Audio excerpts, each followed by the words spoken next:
Okay, let's dive right into this. We're looking at the final 3 chapters of Genesis, and let me tell you, this isn't just some epilogue tacked on at the end.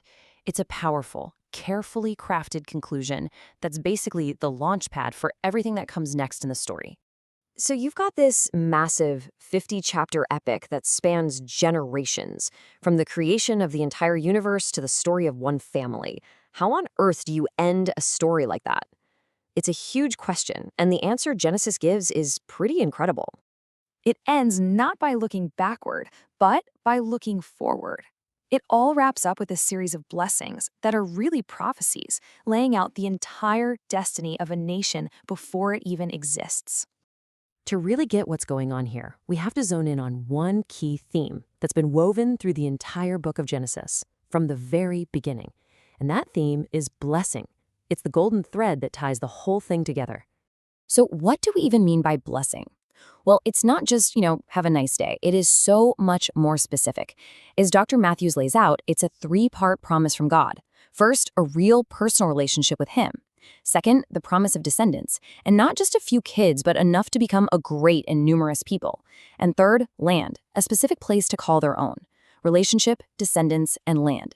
Keep those 3 things in your head because they are the absolute key to understanding everything that's about to happen. All right, so with that definition of blessing in our back pocket, let's see how it plays out. The first big scene is packed with family drama and suspense. We're at Jacob's deathbed, and he's about to bless Joseph's 2 sons. And here's where we get this amazing bit of irony. Jacob can barely see a thing. His eyesight is failing, just like his father Isaac's was years ago. But here's the difference. Isaac was tricked by Jacob precisely because he couldn't see. Jacob, on the other hand, his physical sight might be gone, but his spiritual vision is 20/20. He sees exactly what God is up to. So what he does next is just stunning. First, he adopts Joseph's sons, Manasseh and Ephraim, elevating them to the same status as his own sons. Then comes this dramatic moment. He crosses his hands. Joseph sees this and thinks, "Dad, you're making a mistake," and tries to correct him. But Jacob insists, knowingly, placing his right hand, the hand of the greater blessing, on Ephraim, the younger brother. This completely upends every cultural expectation. And this slide just shows the contrast perfectly. Think about it. Jacob received his blessing through trickery and deception because his father couldn't see. But now when Jacob is the one giving the blessing, it's the total opposite. His action isn't a mistake caused by blindness, it's a deliberate act of faith. He's showing that he understands God's way of doing things, of choosing the unexpected, the younger over the older. So from this really intimate family scene, the camera kind of pulls back to a wide shot. Jacob calls all 12 of his sons to his bedside to give them their final blessings. But make no mistake, these are not just some sweet fatherly well-wishes. This is a prophetic blueprint for the future nation of Israel. Now, out of all 12 blessings, 2 of them really stand out. They are on a whole other level. You've got Judah, who is described as a lion, the ultimate symbol of kingship and power. This is the tribe that will produce Israel's royal family, like King David. Then you have Joseph, symbolized by his 2 sons, who is called a fruitful vine, a picture of prosperity and abundance. He gets a double portion, and his descendants become 2 of the most powerful and numerous tribes in Israel. And right here, this is the single most important prophecy in the entire chapter. This promise to Judah says that the scepter, the right to rule, will belong to his descendants. This is the bedrock for the entire Davidic monarchy, and for Christians, it's seen as a direct signpost pointing toward the Messiah. The book then shifts into its final moments, the deaths of first Jacob and then Joseph. But even in death, their focus isn't on the past, it's locked firmly on the future and on the promises of God. And their final request is just so powerful.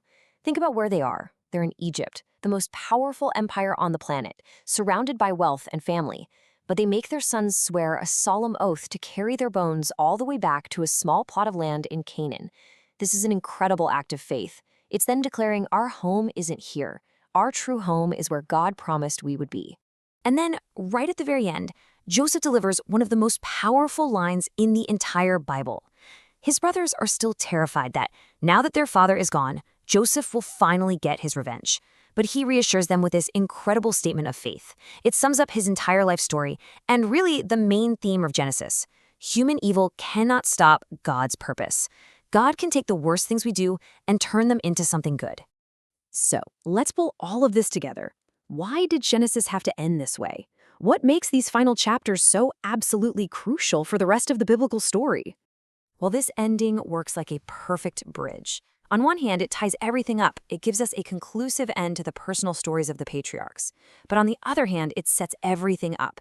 It establishes the identities and the destinies of the 12 tribes. It cements that promise of the land, leaving you asking, so how will they get back there?